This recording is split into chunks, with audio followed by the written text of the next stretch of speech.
Saludos desde el oeste de la isla de Montreal. Esto es de sur a norte, la síntesis informativa hispanoamericana a partir de las noticias publicadas entre el lunes 16 y el viernes 20 de septiembre de 2024. Comencemos con los países que limitan con el Atlántico Sur.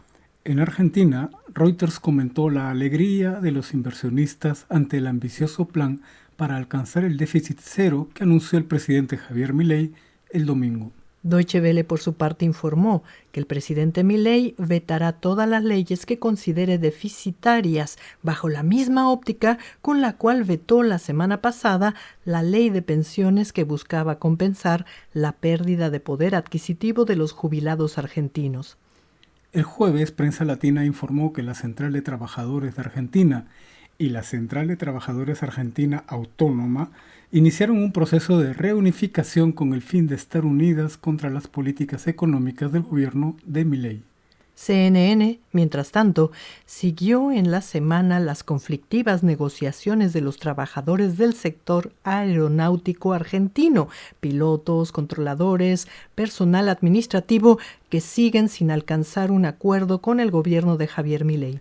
Por su parte, la agencia Xinhua resaltó el aumento del desempleo en Argentina, consecuencia de la fuerte caída en la actividad económica en este país, que en el primer semestre del año retrocedió un 3,4%. En Uruguay, en cambio, el empleo sigue aumentando, según informó Prensa Latina con datos del Instituto Nacional de Estadísticas de ese país. La agencia Xinhua, por su parte, informó que Yamandu Orsi, el candidato del izquierdista Frente Amplio y favorito en las encuestas, se mostró favorable a las inversiones extranjeras directas. Infobae, por su parte, dedicó una extensa nota a la captura de los miembros de una red uruguaya que contrabandeaba cálculos biliares extraídos de las vacas. Conocidos como oro bovino, el tráfico de estos cálculos biliares con destino a Hong Kong, donde los usan en medicina tradicional para combatir la hipertensión y los trastornos hepáticos, se origina en países como Argentina, Uruguay, Brasil y Paraguay, como explicó Infobae. Ahora subamos por los países mediterráneos. Paraguay presentó esta semana un plan de seguridad de $97 millones para combatir el crimen en sus diversas manifestaciones. El comisario general de la policía paraguaya, Carlos Benítez, explicó a Prensa Latina que además de dinero, su institución contará con equipo, infraestructura y logística para reforzar el trabajo de inteligencia en la lucha contra los diferentes delitos. En una ceremonia de entrega de patrullas, motocicletas y chalecos antibalas, el presidente paraguayo Santiago Peña anunció que su gobierno combatirá de frente y de a pie al crimen organizado. Santiago Peña también confirmó este miércoles, al inaugurar la nueva sede diplomática israelí en Paraguay, que su gobierno inaugurará en diciembre la embajada paraguaya en Jerusalén, como consignaron las agencias Xinhua e Infobae. En Bolivia, Deutsche Welle informó que el presidente Luis Arce acusó a Evo Morales de intentar un golpe de Estado.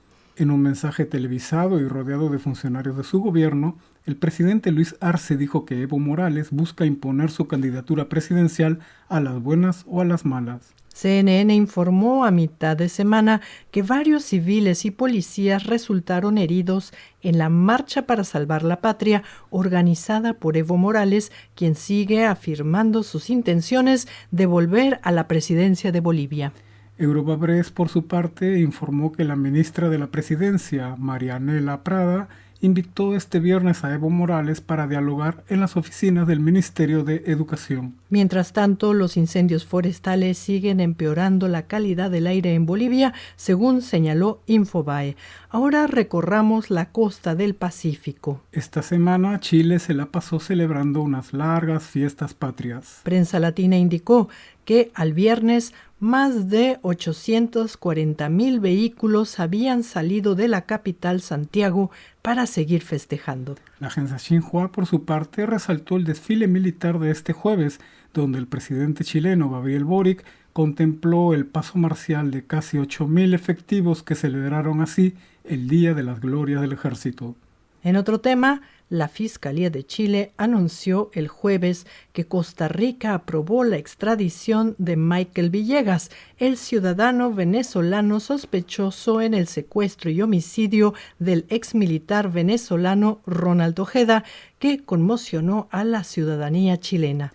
Finalmente, esta semana Infobae dio seguimiento al avance de la ley en el Congreso chileno que busca reducir en un 30% los trámites que autorizan los proyectos de inversión en Chile, ya sean públicos o privados. Esta semana, Reuters informó que la actividad económica en el Perú siguió creciendo por cuarto mes consecutivo y que la agricultura es el único sector que no mostró crecimiento alguno. También en esta semana los incendios arrasaron con más de 3.000 hectáreas en el Perú, como informó la agencia AP, y el primer ministro Gustavo Adrianzen declaró a los medios que estos incendios fueron ocasionados por la actividad humana. Y con más de 1.800 personas afectadas en 22 de las 24 regiones del Perú, el gobierno declaró estado de emergencia, como también informó la agencia Reuters. Finalmente, en el Congreso peruano, los legisladores consideraron que los incendios son una prioridad y votaron en contra de darle permiso a la presidenta peruana, Dina Boluarte, para viajar a la Asamblea General de la ONU que comienza este fin de semana. En Ecuador, las autoridades anunciaron que el miércoles el país viviría un apagón general programado con el objetivo de realizar reparaciones al sistema eléctrico, según informaron diversos medios y agencias. El martes, el gobierno de Noboa anunció que, en realidad, los ecuatorianos iban a experimentar numerosos apagones a lo largo de las próximas semanas debido a la fuerte sequía que azota al país, según informó Deutsche Welle. Y el jueves, la agencia Xinhua informó que el gobierno ecuatoriano declaró una alerta roja por el déficit hídrico que vive este país, afectado por incendios forestales y la peor sequía en 61 años. Finalmente, y en otro tema, el presidente ecuatoriano Daniel Noboa dijo que, con el fin de combatir la criminalidad, pedirá al Congreso reformar la Constitución para permitir la presencia de bases militares extranjeras en el Ecuador, según informó Deutsche Welle. Y llegamos al norte amazónico. Al comenzar la semana, el alto representante de la política exterior en la Unión Europea, Josep Borrell, citado por Europa Press y Deutsche Welle, declaró que el gobierno de Venezuela es dictatorial. Y esta semana la misión de la ONU en Venezuela concluyó que en este país existe una avalancha de violaciones a los derechos humanos y una sistemática represión contra la oposición.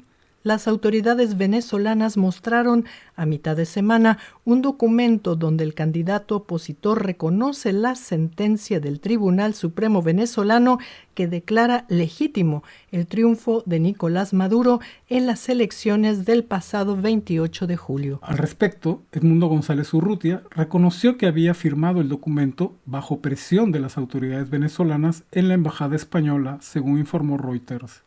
El jueves, varias agencias anunciaron que la Eurocámara reconoció al líder opositor Edmundo González Urrutia, asilado en España, como presidente legítimo de Venezuela.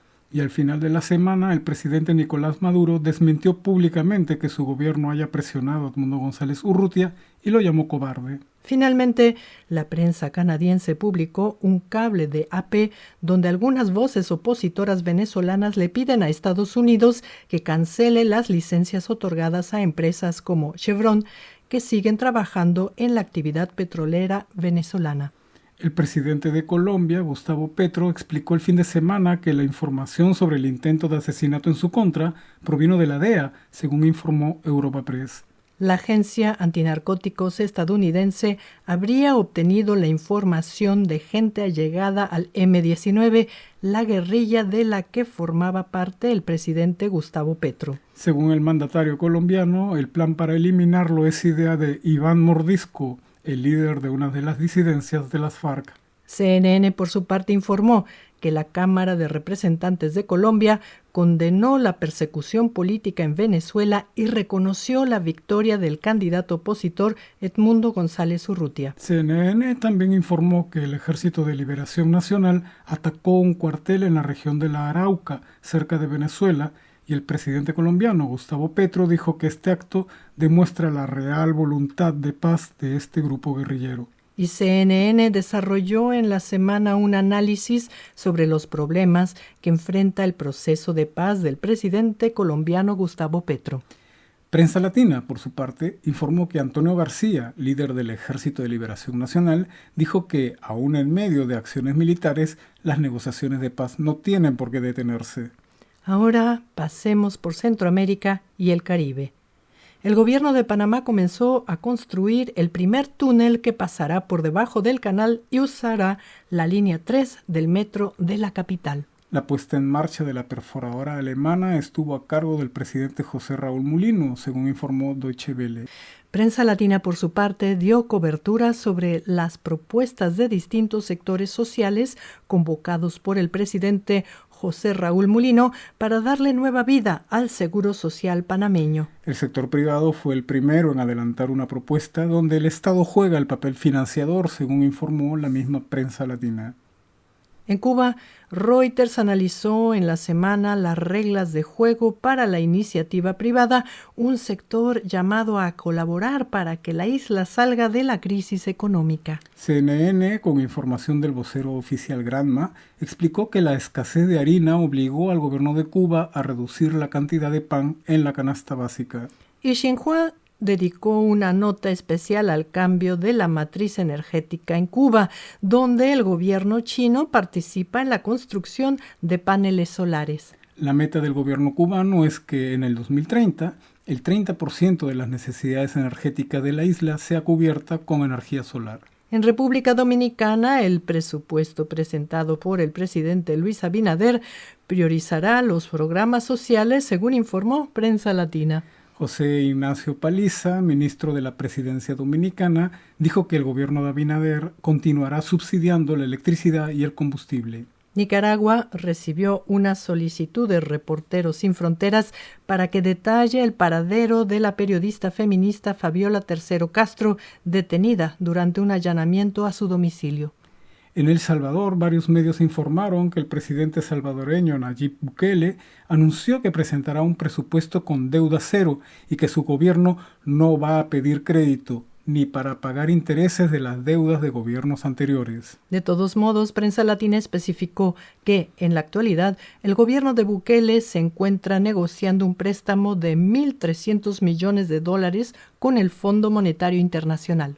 En Guatemala, la elección de jueces llamó la atención de la OEA, que se muestra preocupada porque varios candidatos enlistados como corruptos obtuvieron buenos puntajes, según explicó Deutsche Welle. Prensa Latina informó por su parte que la trágica muerte de un joven guatemalteco llevó al ministro de Gobernación Francisco Jiménez a señalar que los jóvenes de su país llegan a la violencia como consecuencia del abandono y la falta de atención de los gobiernos anteriores.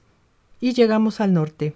En México, el presidente Andrés Manuel López Obrador promulgó la ley de reforma judicial, acompañado de la presidenta electa Claudia Sheinbaum como testigo. Deutsche Welle especificó que la ley que contempla la elección popular de jueces fue publicada inmediatamente en el Diario Oficial de México. Diversos medios internacionales informaron en la semana sobre el desarrollo de la guerra en el estado de Sinaloa, donde las huestes de los hijos del Chapo Guzmán, los Chapitos, se enfrentan a los seguidores del Mayo Zambada, la Malliza. Agencias como AP y medios como CNN, por ejemplo, contabilizaron a mitad de semana más de 30 muertos en este enfrentamiento que divide al cartel de Sinaloa. La agencia Xinhua informó al final de la semana que el presidente mexicano Andrés Manuel López Obrador acusó a Estados Unidos por el brote de la violencia en Sinaloa. El mandatario mexicano dijo que todo comenzó con el secuestro y captura del líder del cártel de Sinaloa, Ismael El Mayo Zambada, quien se acababa de declarar inocente en una corte en Nueva York. Finalmente, esta semana, varios medios recordaron que los habitantes de la municipalidad de Chalco, ubicada en el Estado de México y que forma parte de la zona urbana de la Ciudad de México, llevan un mes sumergidos en aguas negras. Y finalizamos con el dato de la semana. Según Wikipedia, el puente más largo de Hispanoamérica se encuentra en el estado de Zulia, en Venezuela, y cuenta con poco más de 8,5 kilómetros de extensión. El puente Libertador General San Martín, que conecta Argentina y Uruguay, es el segundo puente más largo en Hispanoamérica, con casi 6 kilómetros de recorrido. Finalmente, el tercer puente más largo de Hispanoamérica se llama Viaducto del Gran Manglar, en Colombia. Sus 5 kilómetros 400 metros conectan al estado de Bolívar con el distrito turístico y cultural de Cartagena.